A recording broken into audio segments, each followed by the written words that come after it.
Քննչական կոմիտեի հարգելի նախագահ, քննչական կոմիտեի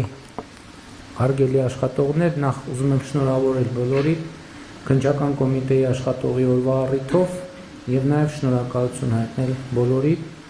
կատարված աշխատանքի, ձեր ջանքերի համար եւ իհարկե որևէ կասկած չկա, որ ահռելի աշխատանք է կատարվել եւ ահռելի աշխատանք է կատարվում եւ կարծում եմ այդ աշխատանքը նաեւ տեսանելի է եւ ընդհանրապես նման հոբելյանական օրերին ընդունված է գնահատանքի խոսքեր ասել եւ դա իհարկե այդպես է ես ուզում եմ գնահատանքի եւ հարգանքի հավաստիքը փոխանցել եւ արտահայտել բոլորի նկատմամբ քննչական կոմիտեի համակարգի նրա բոլոր աշխատողների նկատմամբ եւ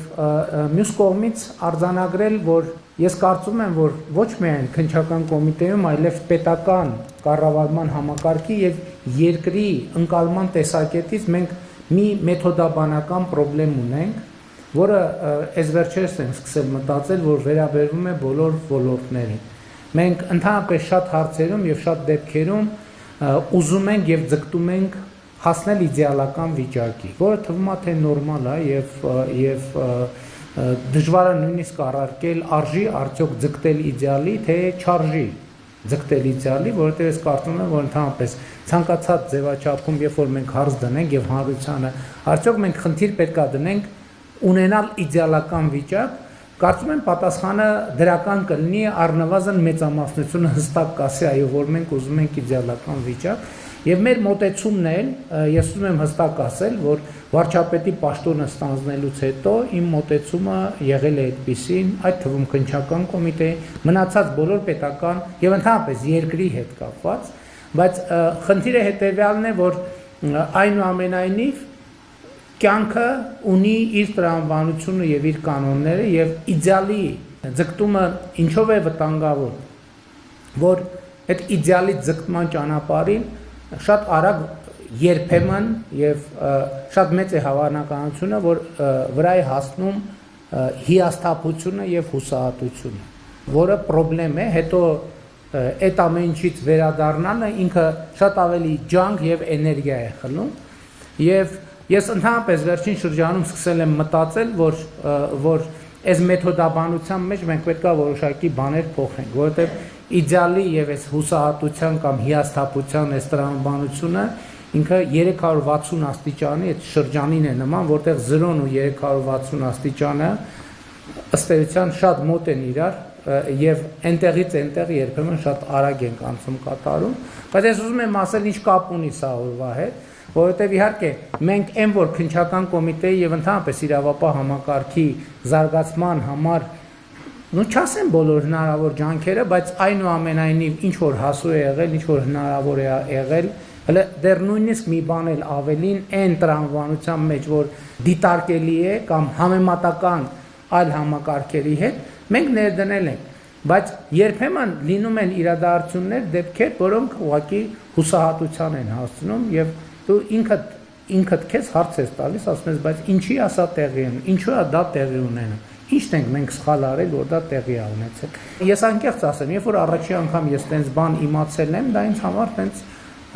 առանց չափազանցության շոկ ա եղել, որ կարա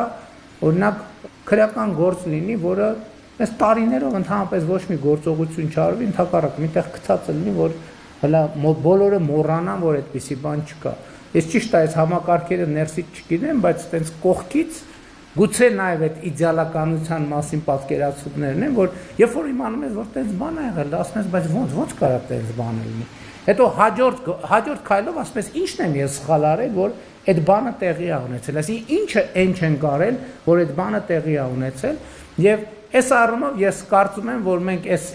իդեալի եւ հուսահատության բալանսից պետք է մի քիչ ավելի դուրս գանք եւ հասկանանք, որ միևնույնն է իդեալական վիճակներ չեն լինելու, մենք ուղղակի պետքա ունենանք վճռականություն, որովհետև ստեղ այս իդեալի հուսահատության պահը ինչով է կարևոր, որ երբ որ դու այդ իդեալի ձգտման մեջ ես, դու 100%-անոց էներգիա ես ներդնում, բնականաբար, երբ որ այս երկրորդը գալիս է, մարդկոցը ոնց որ նստում է, ու մի տեսակ կանգ է տեղի ունենում, եւ այդ կանգի արդյունքում բաց թողնված ժամանակը ավելի մեծ բան է բերում, խնդիր է բերում, քան այն ժամանակը, երբ որ դու 100% արագությամբ շարժում ես։ Մենք պիտի բալանսավորենք, հասկանանք, որ այնուամենայնիվ ինչքան էլ իդեալից ձգտենք, նախ պետք է հասկանանք, որ չենք հասնելու իդեալին, այլ մեզ պետք է հստակ կանոնակարգված եւ արդյունավետության բարձրացման վրա աշխատել։ Շարունակական արդյունավետության բարձրացման վրա։ Ինձ թվում է իդեալը կամ իդեալի պատկերացումը դա, որ մենք ամեն հաջորդ փուլի, չեմ ուզում ասեմ ամեն հաջորդ օր, մենք պետք է արձանագրենք, որ մենք ավելի արդյունավետ ենք աշխատում, ավելի արդյունավետ ենք հանցագործությունները բացահայտում, ավելի արդյունավետ ենք կանխում եւ նախականխում հանցագործությունները եւ ավելի արդյունավետ ենք կատարում մեր աշխատանքը։ Ես իհարկե այս տոնական օրով քննչական կոմիտեի այդ աղմկահարույց դեպքը երբ որ տեղի ունեցավ, հետո սկսում ես մտածել։ Ես նկատի ունեմ այդ գումարի իրեղեն ապացույցի հափշտակության դեպքը, սկսում ես մտածել, ասում ես, բայց ոնց է հնարավոր, որ դա ինչի է դա տեղի ունեցել։ Ու անկեղծ ասեմ, կներեք ես անկեղծության համար, այդ տենց դեպքեր, որ տեղի են ունենում, ինձ միշտ հետաքրքրում է։ Ասում եմ հետաքրքիր է, ես չեմ էլ հետո ստուգում, ճշտում, որովհետև այդ հարցը իրականում հռետորական է։ Ինձ միշտ հետաքրքրում, ասում եմ հետաքրքիր է, որ ես այսքան ժամանակ գնացել եմ այդ օրերին, ելույթ եմ ունեցել, այդ մարդը դահլիճում եղել է, նստած, ասենք, լսել է ինչի մասին է խոսակցությունը եւ այլն, անկեղծ եմ ասում, հետո չեմ ստուգել, եղել է թե չի եղել, որովհետև հարցը իրականում հռետորական է։ Եվ որպես կառավարության ղեկավար ես ինձ եմ հարց տալիս, որը ընդհանրապես քաղաքականությունների մշակման եւ իրականացման համար պատասխանատու է, ես ինձ եմ հարց տալիս, ասում եմ, ինչն եմ սխալ արել, մենք ընդհանրապես ինչն ենք սխալ արել, որ դա հնարավոր է։ Ընդ որում այդտեղ լավ լուրն է նա, որ այդ դեպքը տեղի էր ունեցել այն ժամանակ, երբ որ քննչական կոմիտեի նախագահը որոշել էր, որ իրեղեն ապացույց դրամական միջոցներ եւ այլն, չպետք է պահվեն աշխատանքային տարածքներում, այլ ընթացակարգը ամբողջությամբ կփոխվի եւ այս բարեփոխումը ոնց որ թե տենց ինչ որ առումով սադրիչ բաներ ունեցել նշանակություն, երբ որ հասկացվել էր, որ այդ գումարը գնում է, հետեւաբար պետքա որոշում կայացնել։ Բայց ես ընդհանուր առմամբ գիտեք ինչի եմ ես ամեն ինչ ասում, որովհետեւ մենք այսօր շատ խոսում ենք պրոֆեսիոնալիզմի մասին եւ մենք այստեղ էլ պետք է հասկանալ, թե պրոֆեսիոնալիզմ ինչա նշանակում, որովհետեւ օրենքի իմացություն, այո, հոգեբանական գիտելիքներ, այո, իրավական գիտելիքներ, այո, բայց ես ուզում եմ երկու բան նշել, որը վերաբերվում է քննիչին, նախարարին, նախարարի տեղակալին, վարչապետին, ոստիկանին, զինվորականին, որ անկախ ամեն ինչից բոլորս մարդ ենք եւ բոլորս սխալական ենք, բայց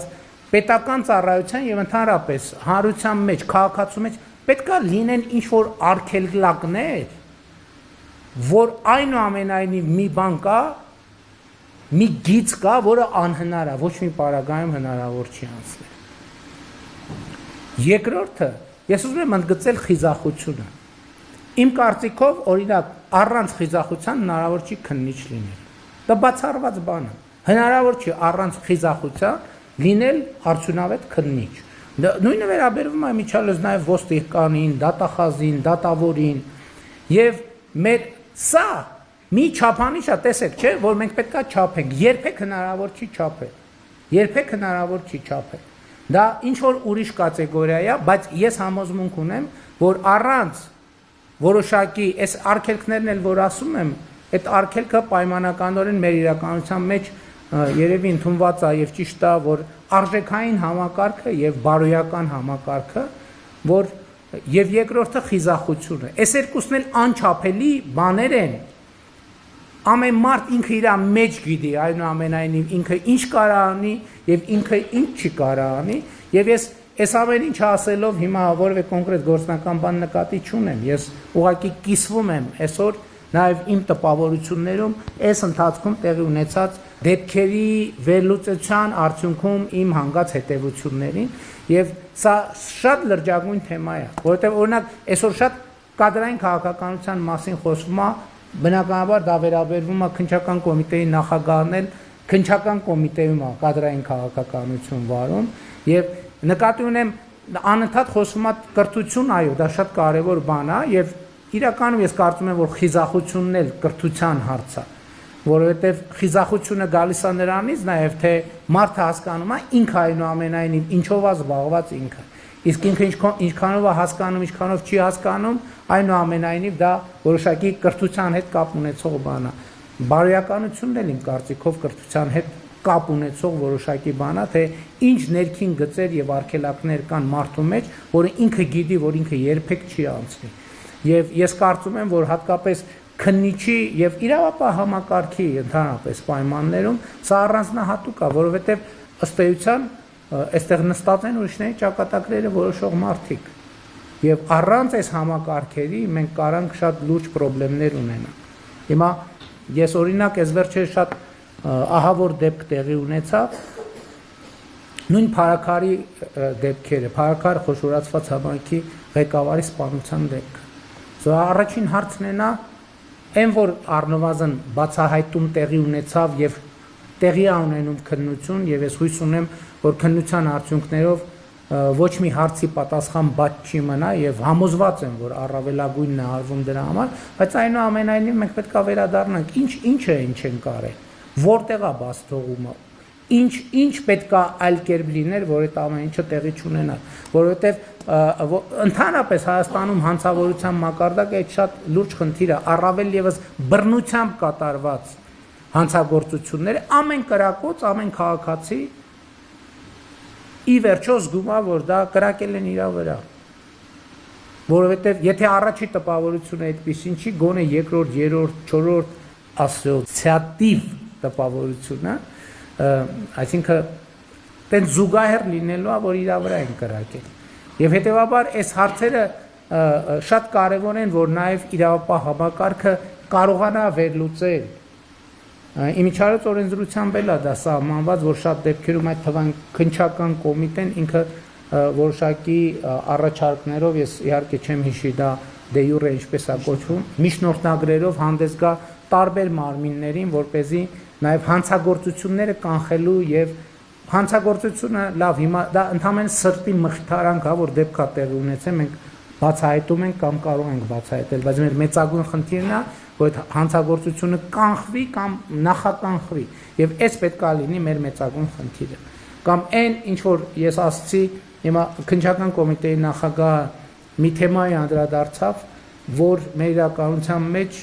հասկանալի եւ ինչ որտեղ անհասկանալի պատճառներով ընդունված չի շատ քննարկել օրինակ պետական դավաճանության այն բազմաթիվ դեպքերը որոնք մենք բացահայտում ենք զինվորական ծառայության մեջ գտնվող մարդիկ ու հետո ասում ես, բայց ո՞նց կարա սա տեղի ունենա, ո՞նց է դա հնարավոր ընդհանրապես, որովհետև այնպիսի դեպքեր են, դե այդ գործերը քննվում են գաղտնի ընթացակարգով, դատավարությունները տեղի են ունենում դռնփակ, բայց նրանք ովքեր հասու են ինֆորմացիային, մտածում ես, ասում ես, լավ, ո՞նց կարա սա, ո՞նց է ընդհանրապես սա հնարավոր, որովհետև այստեղ մենք ուրիշ բան պետք է հասկանանք, սա ինչի մասին է վկայում, սա վկայում է այդ անհատի կերպարում արկա պրոբլեմների մասին, հանրության շրջանում արկա պրոբլեմի մասին, պետական համակարգում արկա պրոբլեմի մասին, օրենսդրության եւ կարգավորումների պրոբլեմի մասին, որովհետեւ այս դեպքերը նշանային են, որովհետեւ երբ որ մենք հետևում ենք, մենք բոլորս Հայաստանում ենք, չէ՞ ապրում։ Երբ որ մենք հետևում ենք եւ տեսնում ենք եւ առերեսվում ենք, ինչպես ենք մենք խոսում հայրենիքի մասին, ինչքան շատ ենք խոսում հայրենասիրության մասին, եւ այլն, եւ այլն, եւ այլն։ Ինչքանով ենք ավանսով հերոս համարում բոլորին, եւ հետո այդ հերոսների մեջ պարզվում է, որ վայ մի դավաճան բացահայտվեց, վայ երկրորդ դավաճանը բացահայտվեց, վայ երրորդը, վայ չորրորդը, ընդ որում սա ես օրինակ չեմ ասում, որովհետեւ վերջին տարիներով եթե հիշողությունս չի դավաճանում, տասնյակ մենք դեպքեր ունենք, որ չես կարում առերեսվես այդ խնդրի, նախ ինքը փաստը, երկրորդը փաստի հանգամանքը չես կարողանում ուղղակի հավատաս, որ դա հնարավոր է, որ դա տեղի է ունեցել։ Եվ սրանք խնդիրներ են, իհարկե, որոնց ամենաշատը դուք առնչվում եք, եւ ենթադրում եմ, որ քննչական կոմիտեն այն տեղերից մեկն է, որտեղ մեր իրականության մասին ամենաշատ ինֆորմացիան է կուտակված, եւ այդ ինֆորմացիան բոլոր դեպքերում օգտակար է եւ այն առումով, որ դա մեզ համար հնարավորություն է, որ այդ թվում մենք իմանանք որտեղ ինչ է այնպես չենք անում, եւ նաեւ մենք մեզ ճանաչելու կամ մենք մեր այդ իդեալի եւ հուսահատության բևեռներից մի քիչ ավելի կենտրոն գալու եւ ավելի հավասարակշռված իրականությունը ճանաչելու շատ կարեւոր հնարավորություն է։ Այն որ քննչական կոմիտեն շատ կարեւոր ինստիտուցիոնալ դերակատարում ունի Հայաստանի պետական հանրային անվտանգության իրավակարգի պաշտպանության առումով, իհարկե դա ակնհայտ փաստ է, ըստ էության քննչական համակարգի բարեփոխումները մենք ավարտել ենք։ Հիմա մենք ունենք երկու քննչական մարմին եւ արդեն երկրորդ տարին է, որ մենք այս համակարգով ենք աշխատում եւ մենք հիմա պետքա հետևենք նաեւ ընթացքը հասկանանք եւ նաեւ բարեփոխումների հույս ունեմ պտուղները քաղելու ժամանակը կգա, չնայած պետք է ասել, որ ընդհանուր առմամբ իհարկե տպավորությունները դրական են, բայց էլի եմ ասում, այդ տպավորության դրականացումը պետք է չիդեալականացնենք, որովհետև անթերի չի։ Հիմա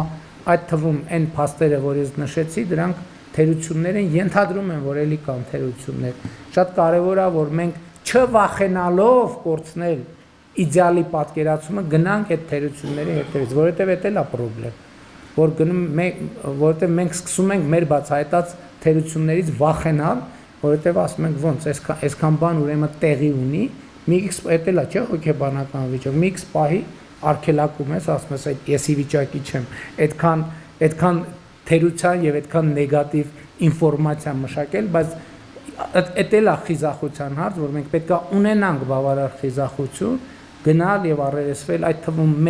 մեր պետական համակարգերի կատարված աշխատանքի նաեւ թերությունների վրա սրանով առավելությունները իմ կարծիքով ավելի կընդգծվեն, որովհետեւ ես հիմա պատկերը պատկերացնում եմ, մենք հիմա ասում ենք, որ արվել է S, մենք պետք է թերություններն էլ ընդգծենք եւ շնորհակալ եմ, որ քննչական կոմիտեի նախագահը անդրադարձավ, որպեսզի հանրության շրջանում չստացվի տպավորություն, թե կառավարությունը քննչական կոմիտեն սենց ակվարիումի մեջ փակվել է, իրանք համար իրականություն են ստեղծել եւ գոհեն այդ իրականություն։ Ոչ, մենք բոլոր խնդիրները գիտենք։ Արդեն քննչական կոմիտեի նախագահը թվարկեց, այն որ գործերը կարող են տարիներ տևել, 5 տարի, 6 տարի, 7 տարի, այն որ եթե հիմա տեսեք, դուք ասում եք սպանությունը բացահայտվել է 95 թվականի, հա, 98 թվականի, եթե հիմա այդ սպանությունը բացահայտվել է, հարգելի գործընկերներ, նշանակում է 98 թվականից մինչև հիմա ժամանակի ցանկացած հատվածում կար շանս դա բացահայտելու։ Հասկանում եք։ Այդ որ բացահայտել ենք հիմա լավ է, բայց դա նշանակում է, որ նախորդող ամբողջ շրջանի ցանկացած տարվա, ցանկացած ամսին շատ լավ տեսական է եղել այդ շանս, բայց կար շանս այդ բացահայտելու։ Ես էլ պետք է ասենք, որպեսզի ավելի ընդգծվի այդ բացահայտման կարևորությունը։ Եվ ես ամփոփելում ուզում եմ էլի կրկին շնորհակալություն հայտնել։ Իրականում այստեղ իմ ելույթները տենց իրանք տոնական ժանրի մեջ միշտ չի, որ տեղավորվում են, որովհետև ես տարին մի անգամ եմ առիթ ունենում այս լսարանի հետ հանդիպելու եւ խոսելու, եւ այս առիթը ուզում եմ օգտագործել ամբողջական իմ մտածածը փոխանցելու համար, բայց այդ իմ մտածածի մեջ իհարկե ամենակարևորը եւ ամենածանրակշիռը այսօր ձեր մասնագիտական օրվա հետ կապված շնորհավորանքներն է եւ ձեր կատարած աշխատանքի համար շնորհակալություն հայտնել, ուզում եմ շնորհավորեմ եւ շնորհակալություն հայտնեմ նաեւ ձեր ընտանիքներին եւ ձեր ընտանիքների անդամներին, որովհետեւ նման սպეციფიկ մասնագիտությունով կամ սպეციფიկ տեղում աշխատելը, այդ նշանակում է 24 ժամ, այսինքն ոչ մի երաշխիք չկա, որ գիշերվա 3-ին, 4-ին, 5-ին լուսադեմի, այսինքն ցանկացած ժամի կարա հրաժեշտություն առաջանա, որ ուղղակի վերադառնալ աշխատանքի, էլ չեմ ասում, երբեմն աշխատանքի ծավալը այնպիսին է, դա էլ պետք է ասենք, որ եւ գիտենք մենք դրա մասին, որ քննիչները աշխատողները երբեմն ստիպված են գիշերել իրենց աշխատանքի վայրում, էլ չեմ ասում, որ աշխատանքային ժամերի մասին ավանդական պատկերացումները կամ դե յուրե պատկերացումները թերևս եթե չասենք բոլոր դեպքերում, այլ 90 եւ ավել տոկոս դեպքերում չեն տեղավորվում, ինչը նշանակում է, որ դուք առանց ձեր ընտանիքների ըմբռնման եւ աջակցության շատ դժվար կլինի կամ անհնար կլինի այդ աշխատանքը կատարել, ուստի իմ շնորհակալության բոլոր խոսքերը ուղղված են նաեւ ձեր ընտանիքի անդամներին, կրկին շնորհավորում եմ եւ շնորհակալություն եմ հայտնում։